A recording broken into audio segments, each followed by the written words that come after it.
कालीराम जी, श्री राधे महाराज जी। राधा वल्लभ श्री हरिवंश महाराज जी, आपके चरणों में कोटि कोटि प्रणाम।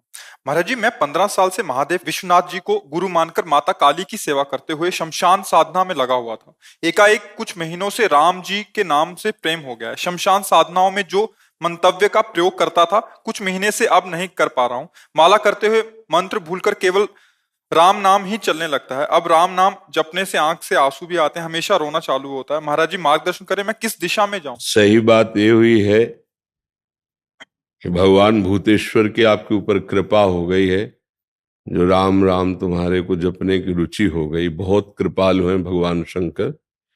जा पर कृपा न करें पुरारी, सो न पाओ मुनि भगत हमारी। परम कृपालु भगवान शिव आप पर बरस रहे हैं। आप जो हृदय में आया उसी में चल दीजिए, कोई प्रश्न नहीं, इस पर कोई विचार नहीं। अपने आराध्य प्रदत्त मार्ग पर विचार नहीं किया जाता, चल दिया जाता है। ये प्रभु ने आपको चलने का अवसर दे दिया है। जो चिताभस्मा लेपो गरल मसनम दिक्पट धरो, जटाधारी कंठे भुजगपतिहारी, पशुपति कपाली भूतेशो तो भजति। अगर उनका भजन करते, जगदीश ही का पदवी, ये जगदीश की पदवी प्रदान करते हैं।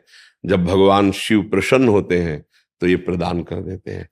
भगवान अयोध्या वासियों से कहते हैं, और एक गुप्त मत सबई कहो कर जोर, शंकर भजन बिना नर भगत न पावे मोर। महादेव प्रसन्न हुए, अब ये मार्ग दे दिया, अब बहुत सावधानी से चलो। महाराज जी, जैसे जब ये नाम जब मिला तो हम शमशान साधना करके परेशान हो गए थे किसी तनाव से। महाकाली देखो एक हम आपको बात बता रहे हैं। भगवान भूतेश्वर को प्रसन्न करने के लिए मार्ग हैं, जैसे अघोर मंत्र है, अघोर पंथ है, बहुत से मार्ग हैं। हमारे भगवान का एक स्वभाव है, ये यथा माम प्रपद्यन्ते तास तथैव भजाम्य हम। अगर आप उनको अघोर रूप से देखोगे वैसा आपको अनुभव करा देंगे। वो भूत रूप से देखोगे भूत रूप से आपको दिखा देंगे। मंत्र सिद्ध करके वासनाओं की कामनाओं की पूर्ति के लिए सिद्ध बनकर पूजने लगोगे, लेकिन भगवत साक्षात्कार नहीं होगा। आज शिव जी की कृपा हुई कि आप भटकने से बच गए और मार्ग आपको मिल गया। इसलिए सौम्य और शांत और पवित्र आहार करते हुए दैन्य भाव से चलोगे तो जीवन कृतार्थ हो जाएगा। हाँ, कब जैसे शिव उपासना में है, जो संभल नहीं पाते हैं तो फिर वो गलत मार्ग का अवलंबन ले लेते हैं, क्योंकि हम काशी में ही रहे, घाटों में ही रहे और उन्हीं के उपासक रहे हैं। फिर वो इसीलिए तो हम आपके पास आए। हाँ, वो अन्य जो नहीं पाना चाहिए वो पाने लगते हैं, जो नहीं पीना चाहिए वो पीने लगते हैं, और कहते हैं भगवान शिव हलाहल विष समस्त देवता और भगवान की प्रार्थना स्वीकार की। जिस समय समुद्र मंथन हुआ तो समुद्र मंथन से सबसे पहले हलाहल विष निकला, जो पूरे विश्व को भस्म कर देता। तो स्वयं अजित भगवान श्री हरि समस्त देवता दैत्य भगवान शिव के शरण में गए और जब वंदना की और कहा, प्रभु रक्षा करो इस जगत की, क्योंकि आप ही कर सकते हो रक्षा। तो उन्होंने प्रार्थना की और भगवान शिव ने पूरे हलाहल विष को कंठ में रोक लिया और नीलकंठ नाम। वो कोई नशा थोड़ी करते हैं यार। महाराज जी, ऐसा कोई अगुड़ हुआ नहीं। हम नशा तो कभी नहीं किए, अज्ञानतावश जैसे मांस का सेवन हो रहा था। महाकाली के आदेश से जब राम नाम का आदेश हुआ, जैसे महाराज जी नाम में मिला था, परेशान होके महाकाली के मंदिर में बैठे हुए। हाँ, इसमें हमको देखो, एक हमारी प्रार्थना है, कहीं हमको शैव उपासना में मांस भक्षण का कहीं भी आदेश नहीं हुआ, कहीं भी किसी शास्त्र में आदेश नहीं है।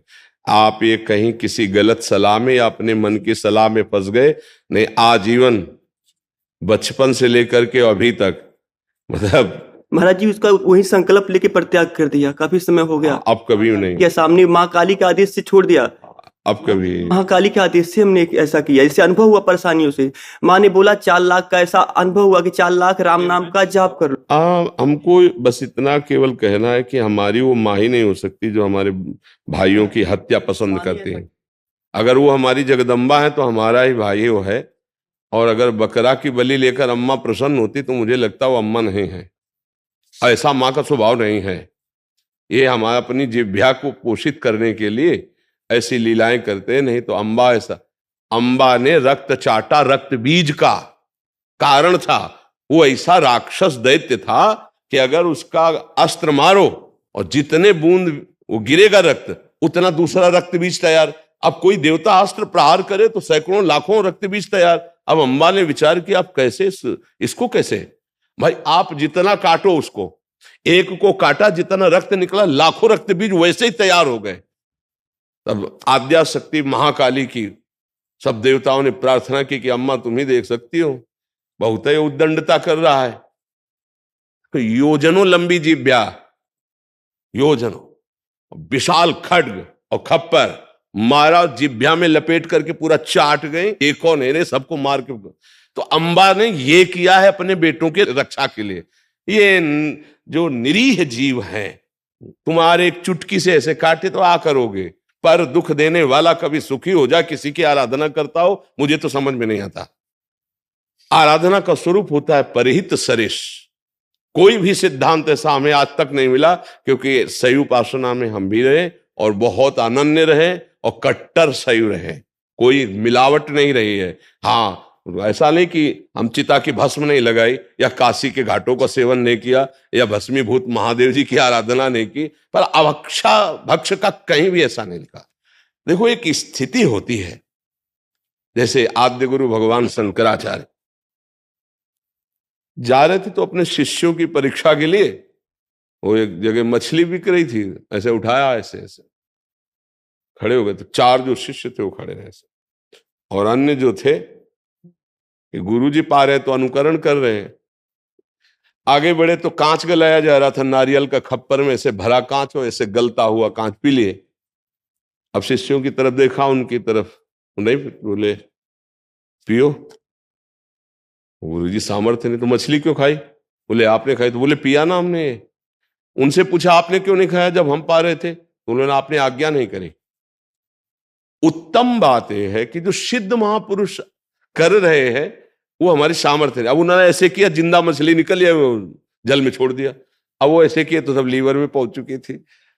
तो हम महापुरुषों, जैसे सिद्ध ऐसे हुए हैं महापुरुष, उनकी कुछ लीलाएं विचित्र हुई हैं, हम उनके केवल आदेश उपदेश से जो आचरण मिलते हैं वो मानते हैं, अन्यथा प्रणाम है, आप महापुरुष हो, आपकी बात अलग है, हमको वैसे कार्य नहीं करने हैं। तो बड़ी कृपा हुई, खूब नाम जप करो और पवित्र भोजन, पवित्र आचरण और किसी भी जीव को किसी भी तरह से दुख ना पहुंचाना, इसी से साधुता पुष्ट होती, चाहे जिस मार्ग का हो। नहीं तो आप देखो, आप खुद निर्णय करें कि आपकी बुद्धि आपको धोखा देने लगी थी, मतलब हाँ, आगे चल करके जो स्थिति आती वो आप अपने को भले सिद्ध कहते, लेकिन एक पागल किसी और कोई स्थिति नहीं रहती। आद्या शक्ति को, या जैसे हनुमान जी है, इनको प्रभु और प्रीतम मानकर आराधना करोगे तो निकल जाओगे, अगर अधीन करने की कोशिश करोगे तो मिट्टी में मिल जाओगे। इनको अधीन करने की सामर्थ्य किसी की नहीं। जब अम्बा अपने रूप में आ गई तो शिव जी चरणों में पड़े थे। दर्शन करते हो कभी? ऐसा दर्शन क्यों, माँ विशाल और वो चरणों में पड़े हुए हैं। आद्या शक्ति है, कभी कोई जैसे ऐसे नहीं कि हम दैवी शक्ति को सिद्ध, वो बहुत, इसलिए नाम जप करे, बड़ी कृपा है कि आपको राम राम का मार्ग मिल गया, खूब नाम जप करो। कोई कुछ चलता ही नहीं महाराज इनके अलावा। हाँ, बस शांत और किसी से कहिएगा भी नहीं, क्योंकि फिर अंतर ध्यान हो जाता है। अगर हम कहते हैं हमारा भजन बहुत दिव्य चल रहा है, निरंतर चल रहा है, वो रुक जाएगा। ये हम दिव्यता की बात कहते हैं। आज जैसे यहाँ संत सभा में कह दिया, अब इसके बाद कभी नहीं कहना, शांत। और ऐसे कोई भी आचरण या ऐसा पहनावा ऐसा ना होना चाहिए जो सात्विक ना हो, शतोगुण से युक्त पहना। देखो भगवान शिव हैं, उनकी हम समानता नहीं कर सकते। जैसे वो मुंडों की माला पहनते हैं, उनकी समानता कर सकते हैं। अगर वो आंख मूंद लिए तो 88,000 वर्ष एक बार में आंख मूंद गई। शंकर सहज स्वरूप संभारा लाग समाज। 88,000 वर्ष अपनी आयु कितनी है? 80 और 100, 88 तक पहुंच जाए तो बड़े भाग्यशाली समझो। 88,000 वर्ष की जिनकी समाधि लगती है, उनसे हम होड़ कर सकते हैं कि वो मुंडों की माला पहनते तो हम मुंडों की माला पहने, वो जहर खाए तो हम। धतूरे का फल चढ़ता है, एक धतूरे के फल में 20-25 आदमी मर जाएंगे। महादेव जी के धतूरों का फल, मतलब वो अद्भुत देवता है, उनकी प्रसादी भी बहुत होश है से ले। मतलब सेव भी चढ़ता है तो सेव ले लो। अब कह दो सबे प्रसाद तो एक धतूर का फल है, खा लोगे तो हजम कर ले के सामर्थ्य थोड़ी, वो देवादिदेव महादेव सबकी सामर्थ्य। इसीलिए बहुत ही सत्संग की आवश्यकता होती है। नहीं तो उसमें क्या उद्दंडता आ जाती है, आराधना में उद्दंडता आ जाती है और वो फिसल कर मानसिक विक्षिप्त हो जाता है, फिर लोग उसको सिद्ध मानने लगते हैं। मानसिक विक्षिप्तता को जो जितना धर्म के विरुद्ध उद्दंडता करे, उसको चार लोग जो है ना वो सिद्ध घोषित कर देते हैं। ये कलयुग का प्रताप है। जैसे कई बातें ऐसे देखने को मिलती हैं जो तस्मात् शास्त्रम प्रमाणम ते कार्याकारी व्यवस्थित हो, कभी सिद्ध ऐसा नहीं कर सकते। क्योंकि जैसे हम सात्विक भाव लेकर के चले और परिपक्व हुए तो वही भाव रहेंगे ना। तो सिद्धावस्था में तो और सावधानी सिद्ध हो चुकी है, वो असावधान कैसे बर्ताव करता है। आजकल जितना कोई असावधान बर्ताव करे तो उसे कहा जाता है ये सिद्ध हो गए, क्योंकि अज्ञानी जीव है। सिद्धावस्था की हर एक स्थिति हमारे शास्त्र में लिखी है। सिद्धावस्था का सीधा परिचय है जिसकी कोई चाह नहीं रह गई है, जिसको अपमान दुख नहीं दे सकता, सम्मान सुख नहीं दे सकता, जिसको मृत्यु से भय नहीं लगता, जो सच्चिदानंद की स्थिति में हर समय रहता है, वो परिपक्व माना जाता है। अब ऐसा नहीं कि भक्ष का कोई विधान न माने, मनमानी आचरण कर बोले, क्यों बोले सिद्ध हो गए या उदित हो गए, ऐसा हमने शास्त्रों में नहीं पाया। हमने सिद्धों के खूब दर्शन किए गंगा किनारे, बड़ी मर्यादा से, बड़ी शास्त्र पद्धति से रहने वाले। तो इसलिए सावधान होकर चला जाए, कहीं त्रुटि न हो जाए, नहीं बुद्धि भ्रष्ट हो जाएगी, डिप्रेशन में पहुंच जाएगा, पागल हो जाएगा और उसे लोग सिद्ध मानेंगे।